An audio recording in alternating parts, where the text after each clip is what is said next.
Audio numéro 18, première partie.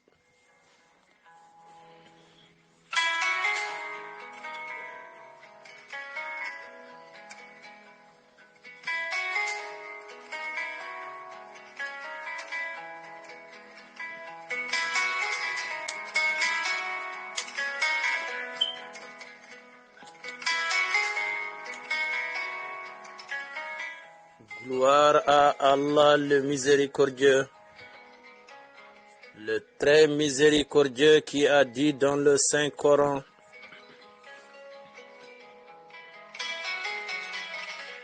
quiconque tue intentionnellement un croyant, sa rétribution alors sera l'enfer du Jahannam pour y demeurer éternellement.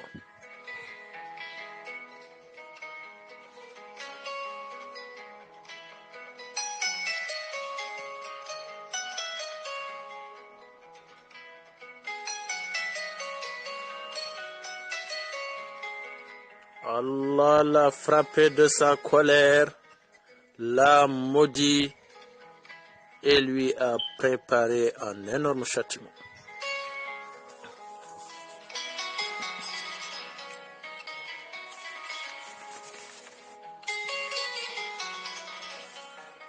Que la prière et le salut d'Allah soient sur Mohammed, le sceau des prophètes, qui a dit dans l'un des hadiths authentifiés: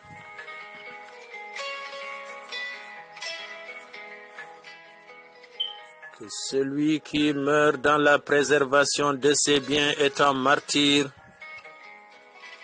que celui qui meurt dans la protection de son intégrité physique est un martyr, que celui qui meurt dans la sauvegarde et la valorisation de son identité est un martyr.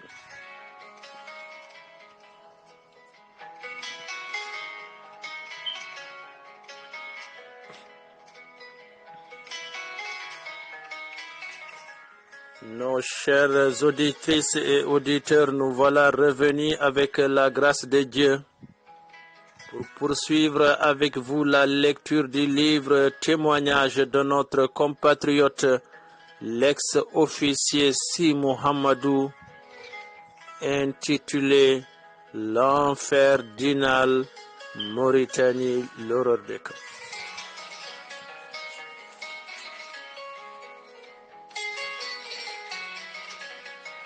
À la page 132, le natif de Belinabe dans le Hirnange Bossaya, l'ex-officier témoin.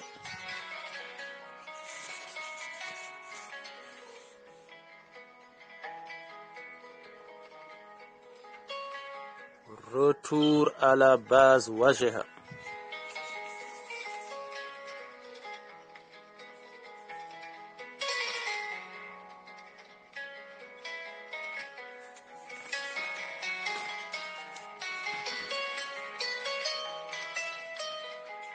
Le 8 décembre, la porte est ouverte après le repas du soir. Nous avons mangé plus tôt que d'habitude. Des chaînes sont à nouveau mises aux pieds de mes compagnons.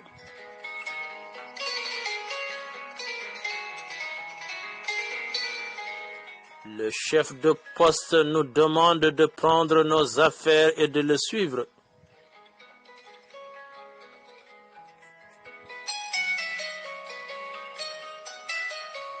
Nous sommes scindés en 2 groupes de 4 officiers derrière 2 camions. Nous sommes obligés de passer entre 2 et 2 soldats qui nous tabassent au fur et à mesure que nous avançons. Chacun d'eux cherche à taper une dernière fois.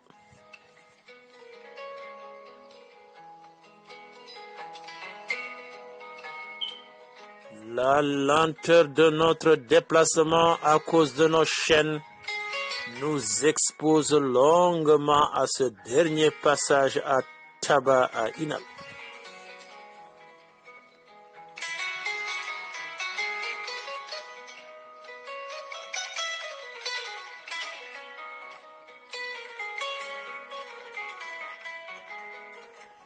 Il y a là un camion venu de la région et celui derrière lequel j'ai été traîné.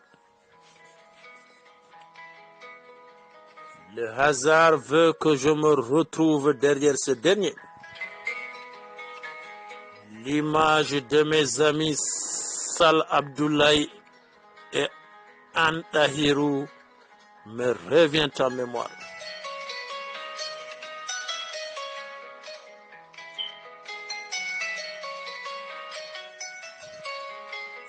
Je jette un regard en direction du terrain de sport qui d'ailleurs ne se trouve qu'à une centaine de mètres devant les camions.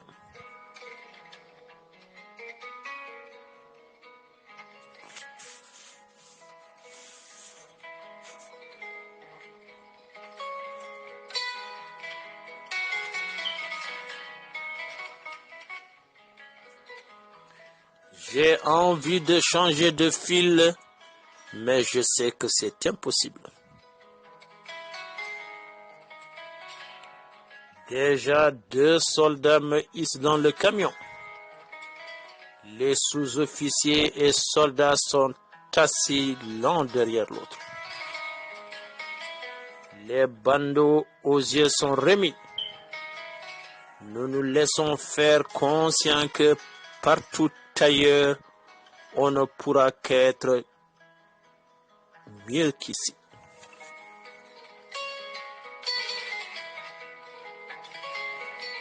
Cela ne pourra jamais être pire.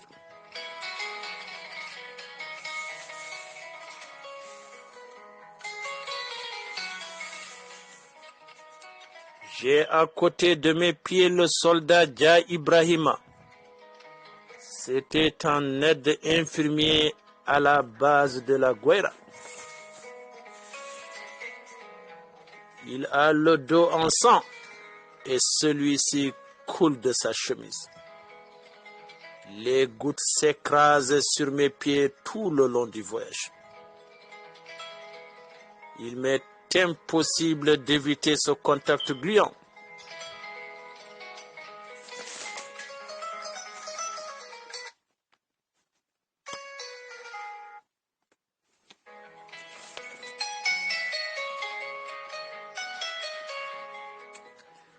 J'ai mes pieds coincés entre 2 soldats et le bord de la caisse du camion.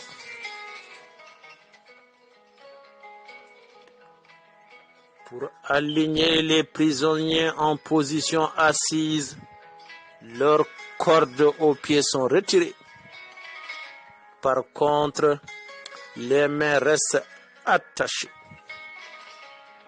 En conséquence, ils ne pourront pas rester en équilibre au cours des nombreux virages.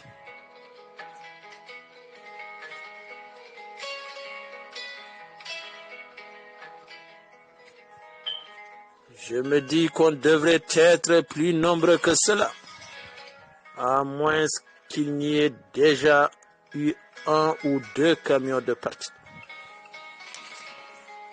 Sinon, il doit rester encore d'autres prisonniers. Il en reste en effet, mais autour du terrain de sport.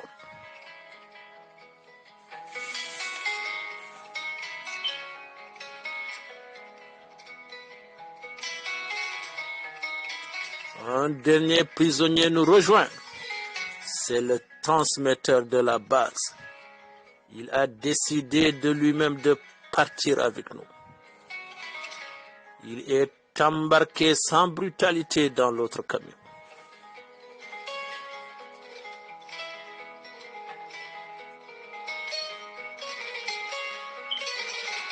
S'il a été épargné jusque-là, c'est tout simplement parce qu'on avait besoin de ses services. Conscient du danger qu'il courait à rester seul à Inal, il préfère se joindre aux prisonniers malgré les promesses de protection du capitaine Sidina.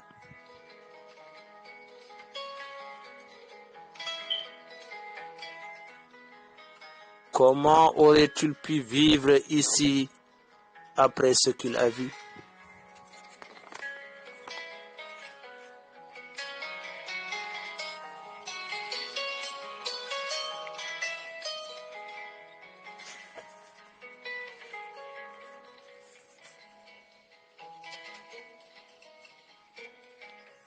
Fin de la première partie de l'audio numéro 18.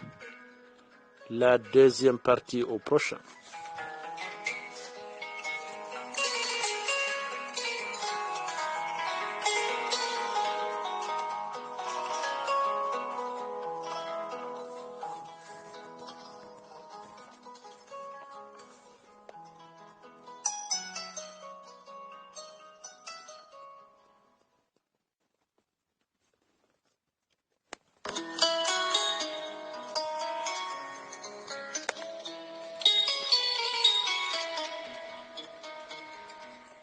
Suite de l'audio numéro 18, deuxième partie.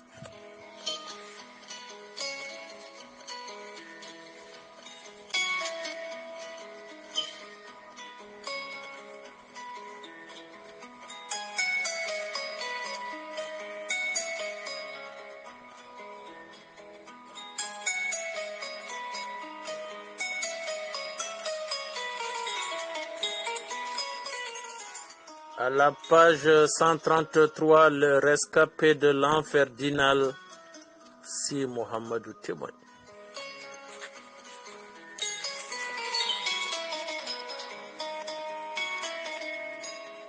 Les camions se mettent en route.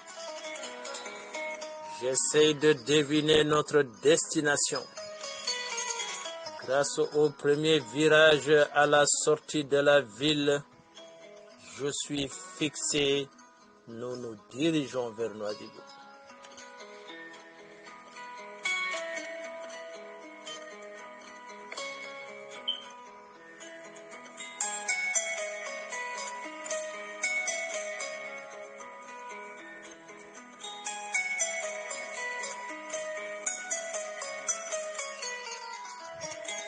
Le voyage dure plus longtemps qu'à l'aller.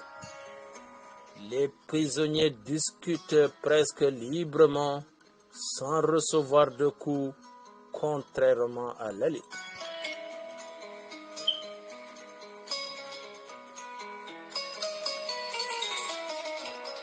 Il y en a un dont le bandeau est mal mis.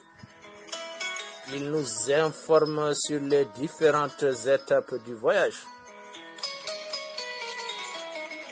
L'information est transmise de bouche à oreille en marge des discussions.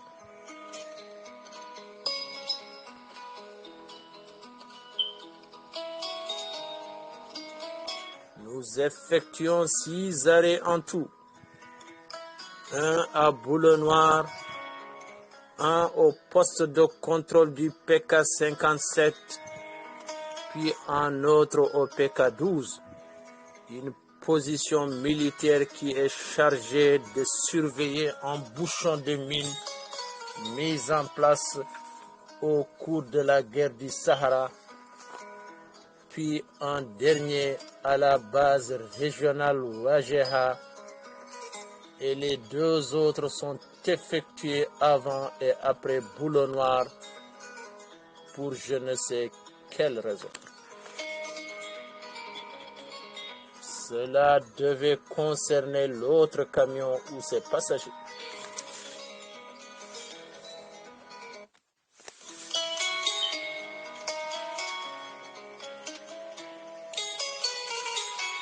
C'est au cours de ce voyage que le soldat Dja Ibrahima me confirme que tous les militaires négro-mauritaniens de ma base ont été arrêtés le lendemain de mon départ.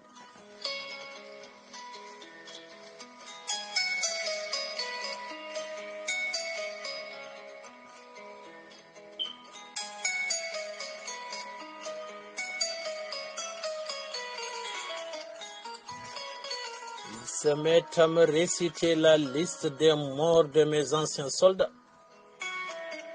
À l'entendre, il serait le seul survivant. En fait, Ils sont 4 seulement. Tous les autres sont morts.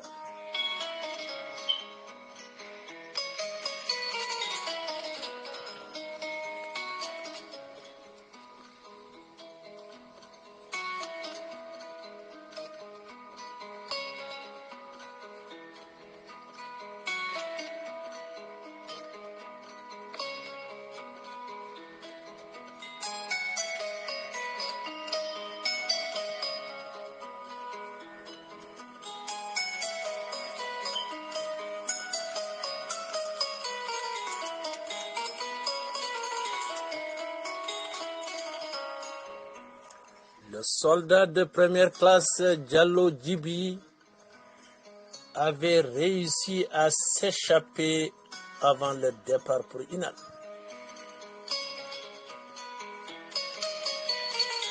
Il était même parvenu à contourner les positions de contrôle militaire des PK-12 et 55. Il s'était dirigé vers les positions marocaines, espérant trouver refuge auprès d'eux, mais il a été refoulé par les soldats marocains. Déçu et fatigué, il s'est rabattu vers un poste d'agent d'entretien de la voie ferrée de la SNIM, Société nationale industrielle et minière.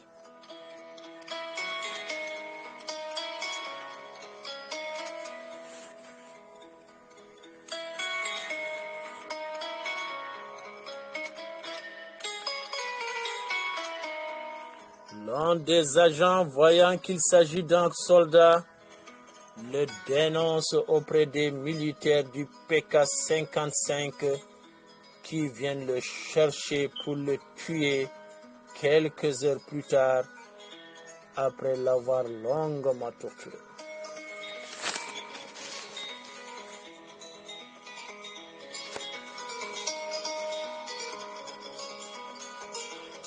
Diallo Djibi était le chef de bord de la citerne à eau, le responsable de la distribution d'eau à toutes les familles militaires de la Guerra.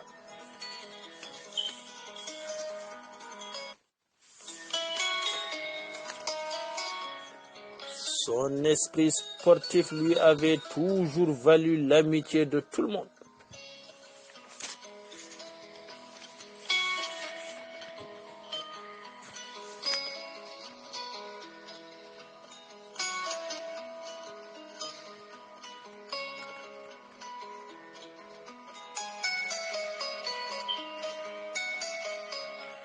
Le camion s'immobilise dans la garnison Wajeha et nous descendons.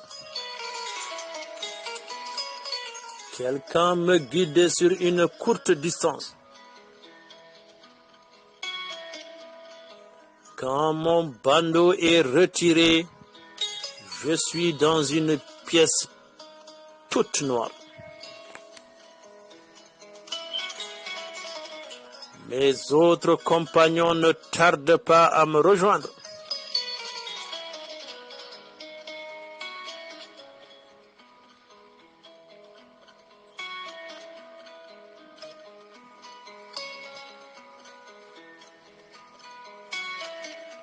Comme à Inal, nous nous précipitons à côté de la porte pour nous localiser à travers les interstices. Nous ne voyons rien. L'obscurité est totale. Le lendemain matin, le lieutenant Khan Mohamed Mansour nous apprend que nous sommes dans le camp des véhicules blindés et que la pièce dans laquelle nous nous trouvons est celle réservée habituellement aux sous-officiers de permanence.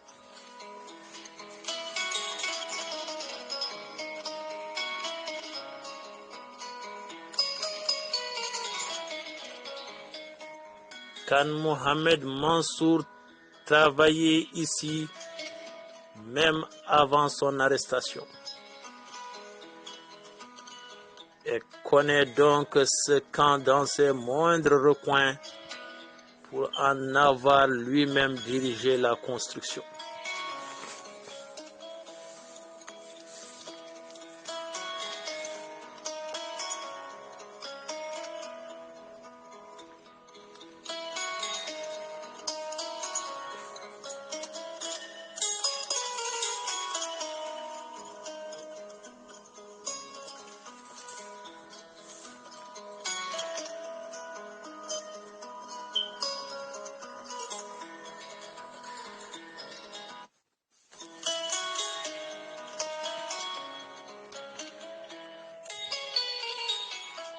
Contrairement à Inal, les constructions sont faites avec de la pierre qu'on récupère sur place.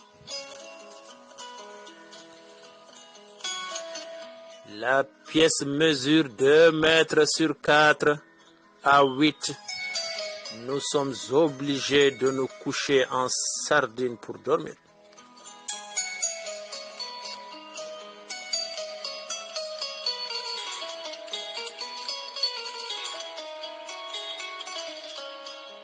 On nous apporte un petit déjeuner. Pour la première fois depuis mon arrestation, je vois du pain. Nous avons 2 baguettes de pain pour nous tous.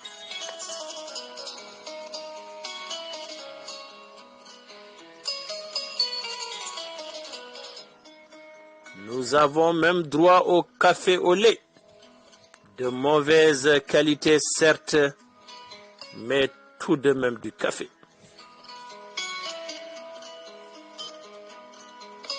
Nous conservons les chaînes aux pieds.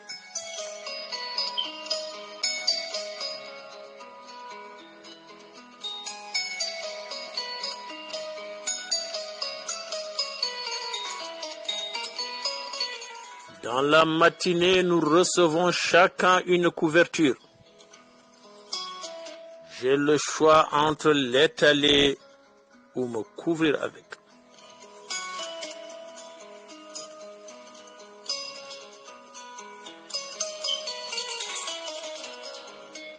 À midi, nous avons la surprise de nous voir servir 2 grands plats de riz au poisson et du bon riz cette fois.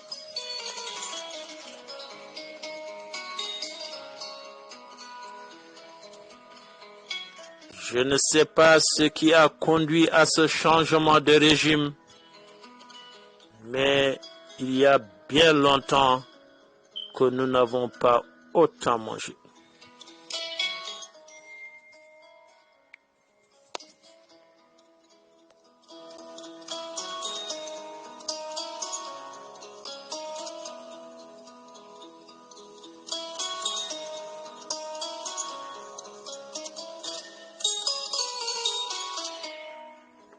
Fin de la deuxième partie de l'audio numéro 18. La troisième au prochain.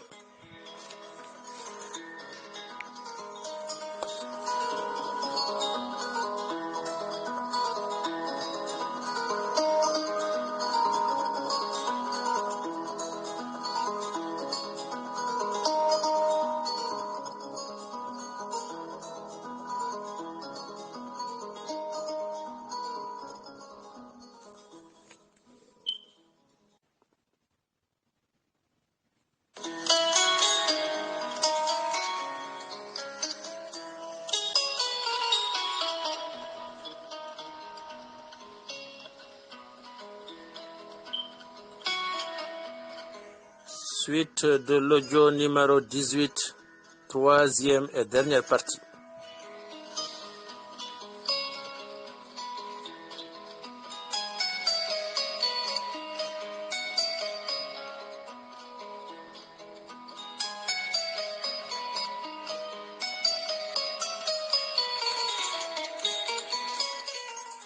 À la page 135, le rescapé de l'enfer d'Inal, Si Mohamedou témoigne.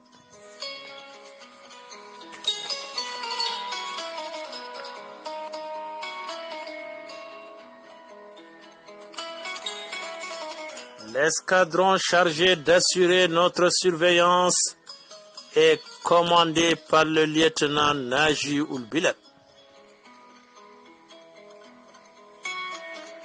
Il ne daigne même pas entrer dans les cellules.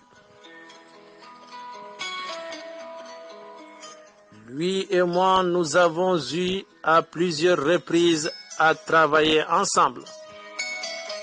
D'abord au premier BCP bataillon de commando parachutiste d'Atar, où je l'ai secondé pendant 17 jours avant de prendre moi-même le commandement d'une compagnie dans le même bataillon. Puis dans les différentes formations de la première région militaire à Nouadhibou. C'est un officier sans personnalité, prêt à tout pour faire plaisir à son supérieur. C'est un de ces haratines qui possède encore le profil de l'emploi pour ce genre de mission.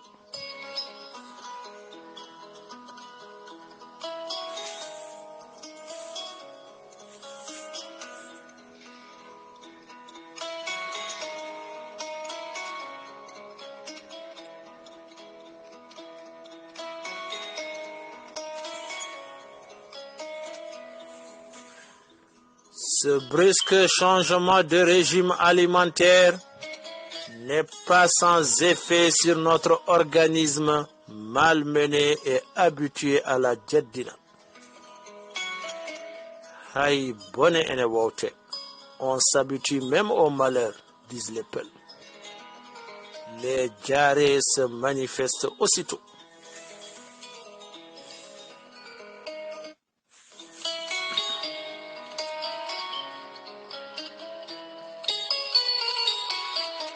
Les prisonniers sont répartis dans 3 pièces.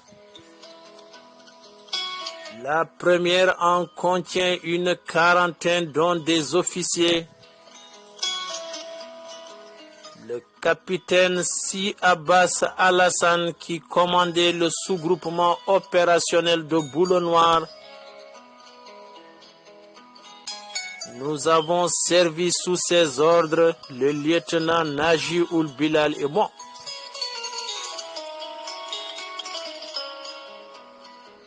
Le capitaine Diop Ibrahima, officier adjoint logistique au commandant de région. Le lieutenant Soumaré Djamio du sous-groupement statique de Boulot Noir. Le lieutenant Diara Djadje et le sous-lieutenant Traoré Sigino.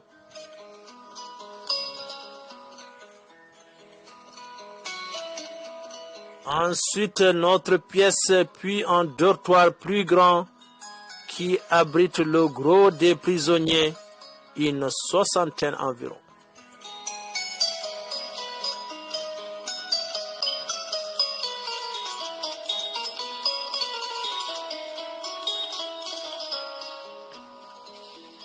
Les officiers de la première pièce et quelques autres prisonniers ont été arrêtés, torturés et incarcérés ici même dans cette base.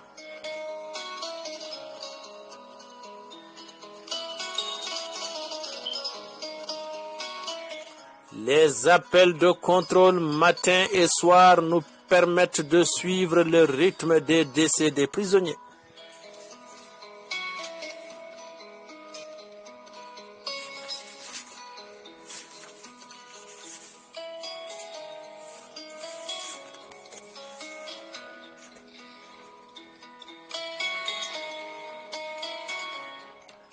À la page 137, le colonel Sid Ahmed Ould Boylil, commandant la région militaire de Nouadhibou, dans une photo au premier plan. Il est le principal responsable de près de 300 morts et le lieutenant Lobat Ould Mohamed, commandant l'artillerie lourde de la région. Il figure lui aussi sur les listes des tortionnaires. C'est lui en général qui escortait les camions en partance pour Inal.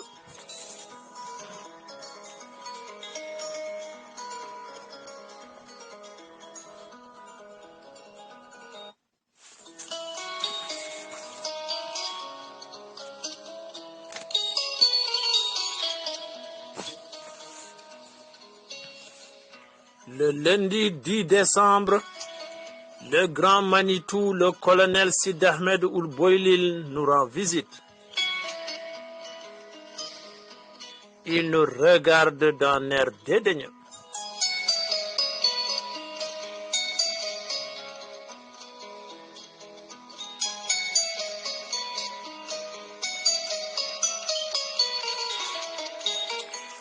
Nous nous levons tous, à l'exception du lieutenant Khan Mohamed Mansour, qui est très souffrant.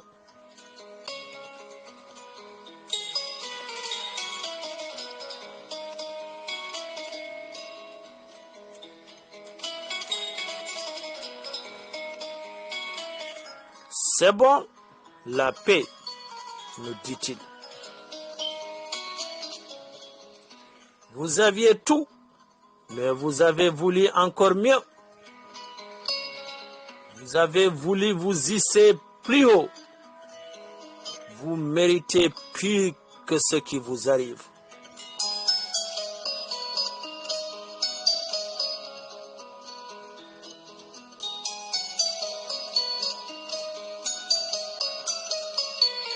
Il est accompagné du lieutenant Naji Ould Bilal qui s'empresse de rire ou d'opiner du chef à sa moindre parole.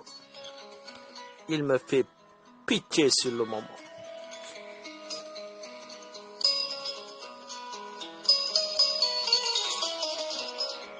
Le colonel sort avec Naji, toujours sur ses talons.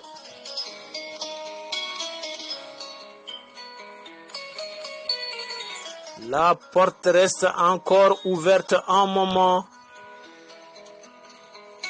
Nous en avons vraiment besoin.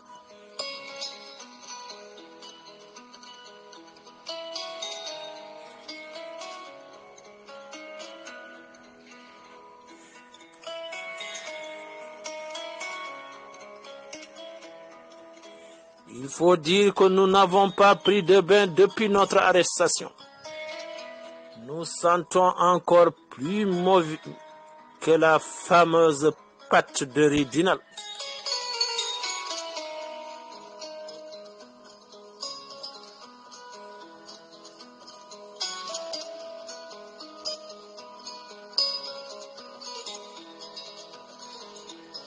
À propos de riz, l'alimentation changera le jour même du passage du colonel.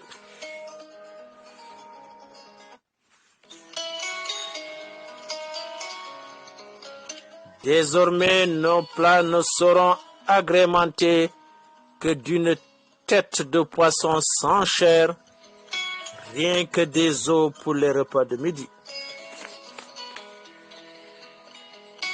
Quant à celui du soir, il paraît qu'il est fait à base de viande. On ne la verra jamais, cette viande.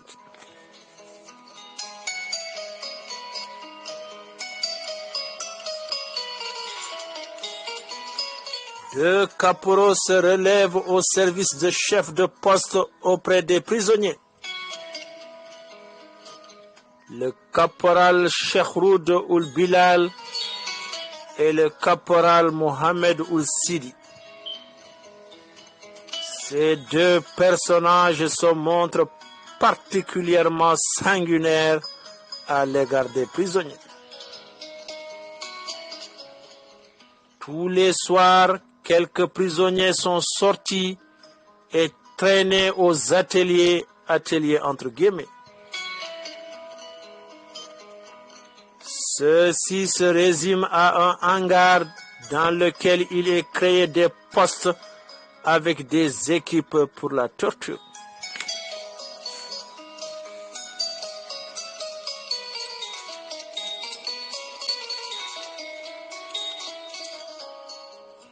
Ici, à part nous, tous les prisonniers sont attachés deux à deux, une chaîne pour deux.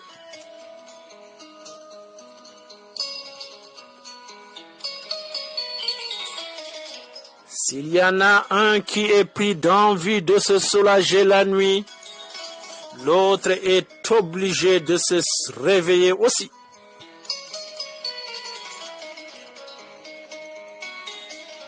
Se rendre à la bassine toilette placée à l'entrée de chaque cellule relève de l'exploit, dans la mesure où non seulement il leur faut synchroniser leur déplacement,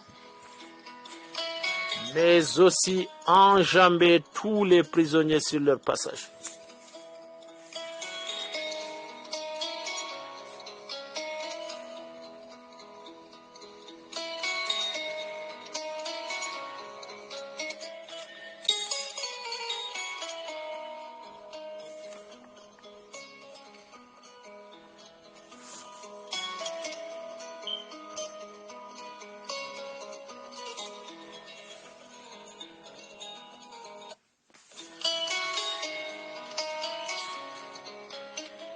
Le mercredi 11 décembre, on vient chercher le sous-lieutenant Sow Ibrahima qui jusque-là avait été épargné.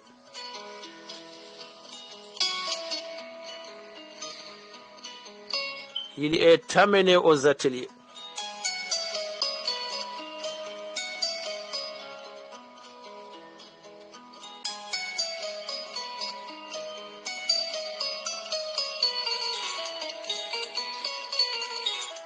Quand il revient 2 ou 3 heures plus tard, notre imam ne peut pas s'asseoir. Ils ont une nouvelle méthode de torture. Ils ne frappent pas n'importe où. Pour ne pas laisser de traces sur tout le corps, ils tapent sur les fesses.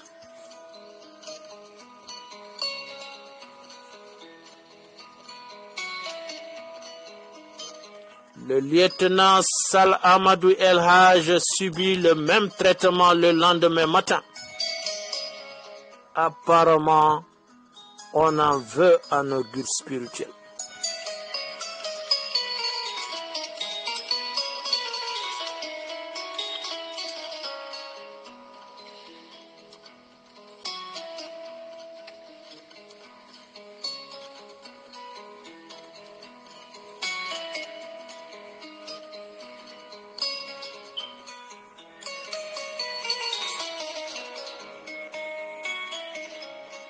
Fin de la troisième et dernière partie de l'audio numéro 18.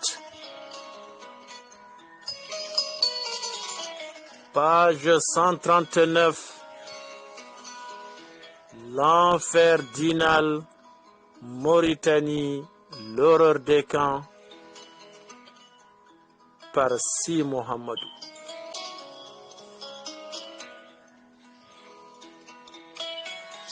Salli ala Muhammad.